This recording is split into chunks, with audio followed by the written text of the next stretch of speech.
धार जिले में चाहे जमीन का मामला हो, अतिक्रमण का या तालाब बनाने का, जुआ सट्टा, टेबल या हो तितली भंगड़े का या अन्य अवैध, ऐसे कई मामलों में धार जिले में भ्रष्टाचार दिन दुगनी रात चौगनी करता चला जा रहा है, जिसमें नर्सिंग कॉलेज वर्तमान में जांचों के घेरे में है, किंतु कोई कार्रवाई नहीं।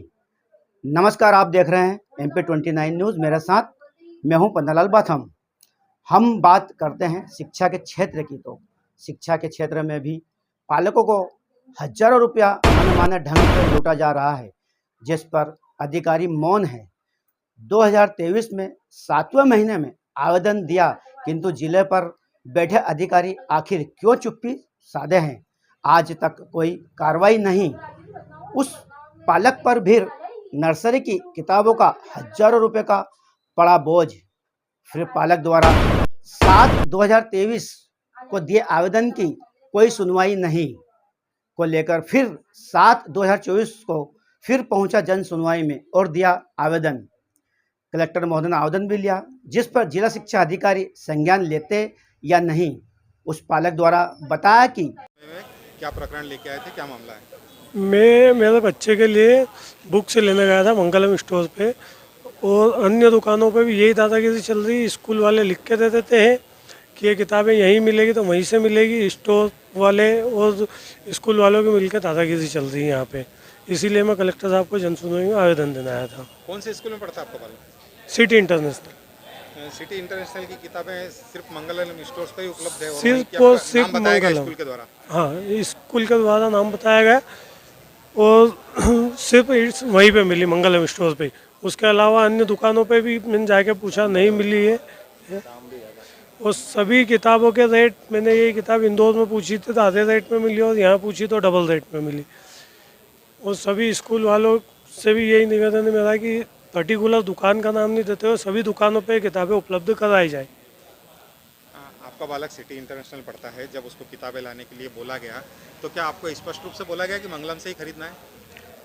मुझे स्कूल वालों ने लिखित में दे दिया था कि आप ये किताबें वहाँ से प्रोवाइड करा लीजिए, और मुझे मंगलम पे ही मिलती है। पिछले वर्ष में लाया था, जिसकी शिकायत मैंने पिछले साल भी कलेक्टर साहब को की थी 2023 में। अन्य दुकानों पे भी जाके देखा था आपने? अन्य सभी दुकानों पे जाके देखा था मैंने, लेकिन कहीं पर उसकी किताब नहीं मिली। नाम बता दो। अर्जुन यादव था। आप यहाँ जन सुनवाई में आवेदन आए हैं, क्या है पूरा मामला? आज यहाँ जन सुनवाई में पालकों के साथ इसलिए आना पड़ा है कि विगत 2023 में भी हमने स्कूलों के लेकर के बात की गई थी। हमारे यहाँ पर स्कूलों में एक बड़ी समस्या आ रही है कि स्टेशनरी की दुकान हो या स्टेशनरी हो या ड्रेस हो या बुक्स हो, कुछ भी हो, यहाँ एक निश्चित दुकान से लेना निर्धारित किया जा रहा है, जिसकी मैं प्रमाण के पिछले 2023 में भी हमारे द्वारा यहाँ पर शिकायत की गई थी। श्रीमान जिलाधीश महोदय को बताया गया था, जिला शिक्षा अधिकारी महोदय को भी बताया गया था कि भाई इस तरह की जो मनमानी बातें हो रही हैं, जिससे पालकों को, वो पालक जो बेचारे बहुत मुश्किल ही अपने बच्चों को पढ़ा पाते हैं और उस पर भी इनके कमीशन के बोझ तले दब जाते हैं। क्योंकि इनकी निश्चित दुकानें होती है, चयनित दुकानें होती हैं, तो उस पर पेमेंट भी ज़्यादा लगा जाता है और खरीदने का भार भी होता है, क्योंकि एक ही दुकान से बच्चों की बुक मिलती है और पालकों के पास ये भार होता है कि भाई हमारे बच्चों को हमको पढ़ाना है, तो उसी जगह से उनको बुक लेना पड़ती है, जो कि एक सीधा सीधा कहीं ना कहीं पालकों पर भी वजन पड़ता है। और उसको जो किताब 1 रुपये की मिलना चाहिए वो 10 रुपये में भी खरीदना पड़ती है। इस बार भी यही हुआ था। हमारे पालक अर्जुन भाई के द्वारा जिला शिक्षा अधिकारी को 23 तारीख में का आवेदन दिया गया था। क्योंकि ये मेरे पास, मैं नेता प्रतिपक्ष उमंग सिंगार जी का प्रतिनिधि हूँ, उनके कार्यालय पर आए थे, इनकी शिकायत लेकर के आए थे। इनकी शिकायत को लेकर के मैंने आवेदन इन्हें जिला शिक्षा अधिकारी को देने कहा था, और जिला शिक्षा अधिकारी महोदय से बात भी की गई थी कि इस तरह का आपका भ्रष्टाचार यहाँ पर किया जा रहा है, आप इस पर जाँच कीजिए।